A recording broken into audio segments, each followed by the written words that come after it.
नमस्कार प्यारे बच्चों, एक बार फिर मैं आप सभी का स्वागत करता हूं SR91 के इस यूट्यूब चैनल पर। तो जैसा कि पिछले क्लास में मैंने चर्चा किया, पहले ये जो आपका भारतीय संस्कार चैप्टर है, जिनमें से पहले बेसिक पर चर्चा किया, उसके बाद ऑब्जेक्टिव पर चर्चा किया। क्लियर है। आज की क्लास में जो चर्चा करूँगा वो होगा सब्जेक्टिव। तो ये आपका छठा चैप्टर है।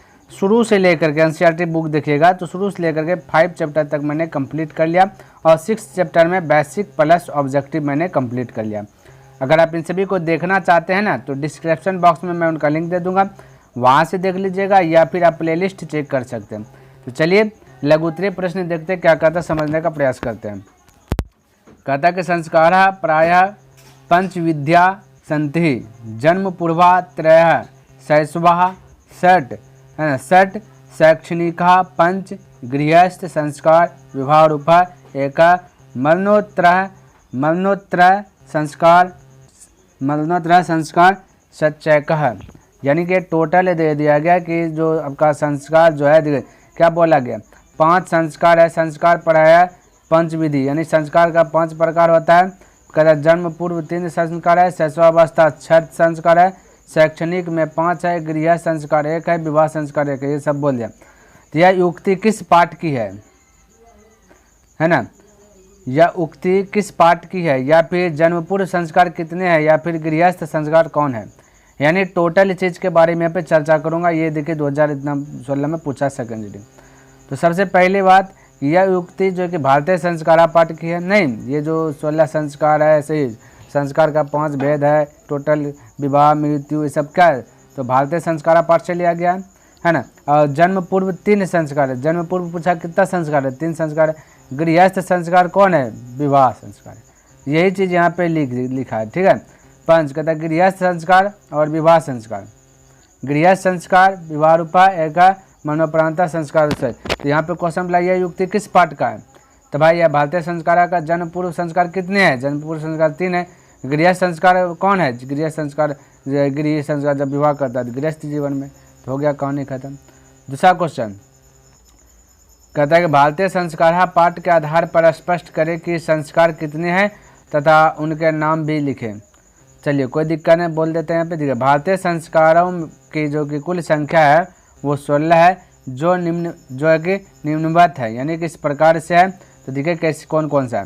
पहला है जन्म पूर्व संस्कार। तो जन्म पूर्व संस्कार 3 गो है, तो ये भी मैंने लिख दिया है ना। कौन कौन है जन्म पूर्व संस्कार, यहाँ पे देखिए जो भी ऑब्जेक्टिव में अभी हमने पहले बताया था ना, सब्जेक्टिव में पूरा डिटेल से पढ़ेंगे। तो जन्म पूर्व संस्कार 3, पहला है गर्भाधान संस्कार, फिर है पुंसवन संस्कार, फिर है सीमांतोन्नयन संस्कार। क्लियर है। तो जन्म के पहले गर्भाधान संस्कार माना जाता है। ये गर्भाधान संस्कार जन्म ये जो है ना, ये आपका एक संस्कार है। पुंसवन संस्कार ये संस्कार है, सीमांतोन्नयन एक संस्कार है। फिर शैशवावस्था संस्कार जिसको बचपन संस्कार बोलते हैं, बचपन का। तो 6 गो है। तो जात कर्म है, कौन कौन है बताते हैं। जात कर्म, नाम कर्म, निष्क्रमण, अन्नप्राशन और चूड़ा कर्म और कर्ण भेद इस प्रकार से। और देख लेते हैं शिक्षा संस्कार। शिक्षा संस्कार के अंतर्गत आता है अक्षरारंभ, उपनयन, वेदारंभ के शांत एवं समावर्तन। फिर गृहस्थ संस्कार में विवाह आता है, मृत्यु पर्यंत संस्कार में आता है अंत्येष्टिक संस्कार। क्लियर है। अब देखिए यहाँ पर लिखा है इस प्रकार कुल 16 संस्कारों को 5 भागों में बांटा गया है और प्रत्येक संस्कार भारतीय जीवन को अनुप्राणित करता है। बस कहानी खत्म, इतना सा बोलते हो गया।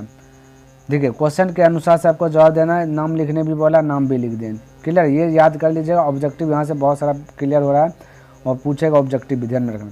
नेक्स्ट क्वेश्चन कहता है मनुष्य के जीवन में संस्कारों की क्या उपयोगिता। कहता मनुष्य के जीवन में संस्कार का क्या महत्व है, ये बताओ। तो हमारे जीवन में संस्कार का व्यापक महत्व है। प्राचीन संस्कृति का ज्ञान संस्कार से ही होता है। कहता प्राचीन का अगर संस्कृति का ज्ञान चाहते हो तो संस्कार से ही होता है। संस्कारों का मूल उद्देश्य भारतीय जीवन को हर प्रकार से समृद्ध बनाना। संस्कारों का मुख्य रूप से जो उद्देश्य है, जो कि भारत में भारतीय है ना, मूल जो उद्देश्य है तो भारतीय जीवनों को हर प्रकार से अच्छा बनाना है। संस्कारों की कुल संख्या 16 है, जिसका प्रारंभ जन्म पूर्व से लेकर मृत्युपरांत है ना, मृत्युपरांत विशिष्ट आयोजनों से संबंधित है। प्रत्येक संस्कार के आयोजन में पारिवारिक वरिष्ठ सदस्यों का आशीर्वाद है। सम्मेलन एवं पूजा पाठ हवन आदि का विधान होता है। इसमें बहुत सारी चीज़ का विधान होता है। ठीक है, चलिए ये था आपका अगला प्रश्न। कहता है गर्भाधान संस्कार का प्रयोजन क्या है? तो गर्भाधान संस्कार जन्म से पूर्व का संस्कार है। इस संस्कार का प्रयोजन गर्भ रक्षा है। गर्भ की रक्षा गर्भाधान संस्कार में होता है। क्लियर है, याद रखिएगा, ऑब्जेक्टिव भी पूछेगा गर्भ की रक्षा के संस्कार में आता है गर्भाधान संस्कार। नेक्स्ट, केशांत संस्कार का वर्णन करें। कोई दिक्कत नहीं, वर्णन कम। केशांत संस्कार मुख्य रूप से दो बार मनाया जाता था। केशांत संस्कार 2 बार मनाया जाता था, ध्यान में रखना। प्रथम बार जब विद्या आरंभ करता था तथा दूसरा बार जब पूर्ण रूप से विद्या सीख जाता था। ठीक है, जब पूर्ण रूप से विद्या सीख जाता था तो एक बार जब केशांत संस्कार कब मनाया जाता है? जब कि भाई गुरु के घर गया, तो गुरु के घर गया तो केश उस काट दिया सारा चीज़। फिर जब गुरु के घर से जब वहाँ जब शिक्षा उक्षा सीख जाता है तब वहाँ से आने लगते, तब भी एक केशांत संस्कार था। केश उस काट दिया जाता है पूरा, है ना, क्योंकि गृहस्थ जीवन में जाएगा, फ्रेश कर देता है। तो क्या इस संस्कार में शिष्य का मुंडन का मतलब बाल काटना, बहन मुंडन किया जाता था। जब पूर्ण रूप से विद्या सीख जाता था तब उसका मुंडन कर, है ना, पंचामृत से स्नान करा कर पवित्र किया जाता था। पंचामृत, है ना, तो पंचामृत कौन कौन है? अभी के ज़माना में पंचामृत क्या है? ब्यूटी पार्लर है। ठीक है, ब्यूटी पार्लर, ध्यान में रखना। लेकिन पहले के ज़माना में पंचामृत क्या था? है ना, तो आपका घी, शक्कर, ठीक है, घी, शक्कर, दूध, है ना, घी शक्कर हो गया, दूध हो गया, और फल फ्रूट, मतलब टोटल मिला करके पाँच गो फल फ्रूट मिला करके जो कि आपका पंचामृत तैयार किया जाता था। क्लियर है ना। और उसे गृहस्थ जीवन की जानकारी दिया जाता था। गृहस्थ जीवन की जानकारी भी दिया जाता था। शिष्य गुरु को दक्षिणा देता था। केशांत संस्कार का दूसरा नाम गोदान संस्कार भी है। शिष्य गुरु को दक्षिणा देता था, गौदान, है ना, तो इसलिए से ये आपका केशांत संस्कार का दूसरा नाम है गोदान संस्कार। बस इतना सा आपको सिर्फ पढ़ना है पेपर की तरफ, बाकी बात अपने मन से लिखना है। क्लियर है, ध्यान में रखना। नेक्स्ट आता है शिक्षा संस्कार में कौन कौन से संस्कार होते हैं? देखिए 2024 से पूछा। या शैक्षणिक संस्कार कौन कौन से हैं? तो भारतीय संस्कारों में शिक्षा संस्कारों की संख्या 5 है ना। पहला है अक्षरारंभ। इसमें बच्चा अक्षर एवं अंक लेखन शुरू करता है। क्लियर, चलिए आगे और है ना।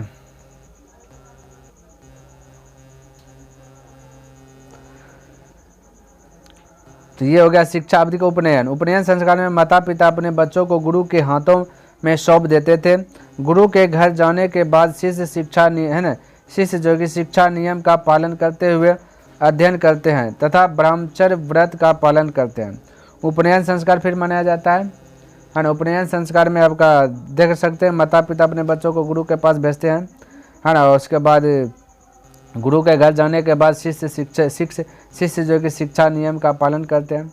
ये हो गया। फिर वेदारंभ है। वेदारंभ में क्या क्या होता है देख लीजिए। वेदारंभ गुरु के आश्रम में पहुंचकर शिष्य वेदारंभ करते थे। वेद सीखते हैं, गुरु के पास जाते हैं, वेद सीखते हैं, वेद का ज्ञान। फिर एक केशांत, बालों का काटना ही केशांत संस्कार से संबंधित है, केश का अंत कर देना। फिर है समावर्तन। इसमें गुरु शिष्य को अंतिम उपदेश जैसे धर्म का आवरण करो, सत्य बोलो आदि देते हैं थे। ठीक है, शिष्य भी अपनी क्षमता के अनुसार गुरु दक्षिणा देकर गुरु के घर से गृहस्थ जीवन में प्रवेश करते थे। शिष्य भी अपना क्षमता के अनुसार गुरु को दक्षिणा देते थे। क्लियर। आगे क्वेश्चन कहता है कि शैशव संस्कारों का उल्लेख करें। तो भारतीय संस्कारों की कुल संख्या 16 है, पता है, जिसमें से शैशव संस्कार 6 माने जाते हैं। कौन कौन? जात कर्म। जात कर्म में क्या आता है? बच्चों का जन्म होना। नामकरण में क्या आता है? बच्चे का नाम रखना। निष्क्रमण गृह से बच्चा का बाहर निकलना, नहीं घर से बाहर निकलेगा बच्चा, है ना। फिर अन्नप्राशन, 6 माह के बालक को अन्नप्राशन आस्वादन कराना, यानी अन्नप्राशन कराता है। 6 महीना जब बच्चा आ जाता है तो अन्न को पहली बार खिलाया जाता है। फिर चूड़ा कर्म, बच्चे के बाल को काटना चूड़ा कर्म में आता है। फिर कर्ण भेद, यानी बच्चे के दोनों कानों को छेदना। ध्यान में रखना, बच्चे के दोनों कानों को छेदना भी एक संस्कार में आता है। क्लियर है। चलिए कहता है समावर्तन संस्कार का वर्णन करें, है ना। समावर्तन, है ना, तो समावर्तन संस्कार का उद्देश्य शिष्य का गुरु के घर से अलग होकर गृहस्थ जीवन में प्रवेश करना होता था। शिक्षा के समाप्ति पर गुरु अपने शिष्यों को उपदेश देकर घर भेजते थे, उपदेश देते थे, बताते थे गृहस्थ जीवन के बारे में। उपदेशों में प्रायः जीवन के कर्तव्यों को बताया जाता था, जैसे सत्य बोलो, धर्म का आचरण करो, अपने अध्ययन से प्रदान, है ना, नशा मतलब प्रमाद, यानी अपने अध्ययन से प्रमाद का मतलब नशा, यानी नशा मत करो, तथा अपने कर्तव्य से भी च्युत का मतलब गिरा हुआ, पतित ये भी नहीं रहो, है ना, गिरा हुआ भी नहीं रहो, ये सारा चीज़ सिखाते थे। चले अगला 9 नंबर, उपनयन संस्कार का वर्णन करें। तो उपनयन संस्कार शिक्षा संस्कार के अंतर्गत आता है, जिसमें गुरु के द्वारा शिष्य को अपने घर से ले जाना होता है, जहाँ शिष्य शिक्षा नियमों का पालन करते हुए अध्ययन करता है। चलिए अगला, संस्कार का मूल अर्थ क्या है।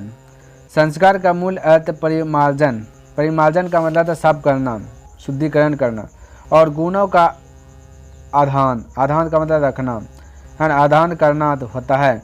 तात्पर्य है कि संस्कार मानव जीवन से दोषों को दूर करते हैं तथा गुणों को भरने का काम करते हैं। अगला, विवाह संस्कार में कौन कौन से मुख्य कार्य किए जाते हैं। तो भारतीय संस्कार 16 है। विवाह संस्कार होने के बाद ही व्यक्ति गृहस्थ जीवन आरंभ करता है। विवाह को पवित्र संस्कार माना गया है। इसमें अनेक प्रकार के कर्म होते हैं। उनमें वागदान, वागदान का मतलब वचन देना, है ना, और मंडप निर्माण जान ही रहे हैं, है ना, मंडप जो बनाता है मरबरवा। वधू के घर में वर पक्ष का स्वागत, है ना, वधू के घर में वर पक्ष का स्वागत होता है, यानी बाराती लोग जो जाते हैं लड़का पार्टी, तो लड़की के वधू मतलब लड़के होते हैं, तो उसके घर में स्वागत होता है ना। वर वधू का निरीक्षण करना, वर और वधू क्या होता है देखते हैं, है ना, गौर से निरीक्षण करते हैं। कन्यादान होता है, अग्नि की स्थापना होता है, पानी ग्रहण होता है, धान के लाभे से हवन होता है, सप्तपदी अर्थात पति के साथ पत्नी का अल्पना पर पैर रखना होता है, पैर भी रखते हैं ना आगे पीछे, सिंदूरदान आदि होते हैं। वैवाहिक परंपरा सर्वत्र एक ही है, वैवाहिक परंपरा एक ही है। ये सारा चीज़ जो है ना, विधि जो होता है ना, सारा चीज़ किया जाता है ध्यान में, जब शादी करते थे सारा चीज़ होता है। क्या साथियों, आप सभी को पहले से इतना चीज़ पता था क्या, शादी में क्या क्या चीज़ होते हैं, है ना। अगर पता है तो कमेंट कीजिए, नहीं है तो भी कमेंट कीजिए सर जी मुझे पता नहीं, लेकिन अब पता कर लीजिए। जब भी शादी होगा तो ये सारा कर्म जो कि आपको करना होगा, है ना। चलिए, ये आपका जो कि यहाँ पे समाप्त हो जाता है, आपका ये भारतीय संस्कार चैप्टर जो कि समाप्त हो जाता है। तो आई होप कि मैं जो भी बताया आपको पसंद आया होगा और समझ में अभी आया होगा। अगर पसंद आया तो इस वीडियो को लाइक कर दीजिए, सब्सक्राइब नहीं किए तो इस चैनल को सब्सक्राइब कर दें, बने चले तो अपने मित्रों के साथ भी इसे शेयर कर दें। तो चलिए, मैं नेक्स्ट दिन मिलता हूँ इनसे आगे लेकर के, तब तक के लिए धन्यवाद। जय हिंद, जय भारत।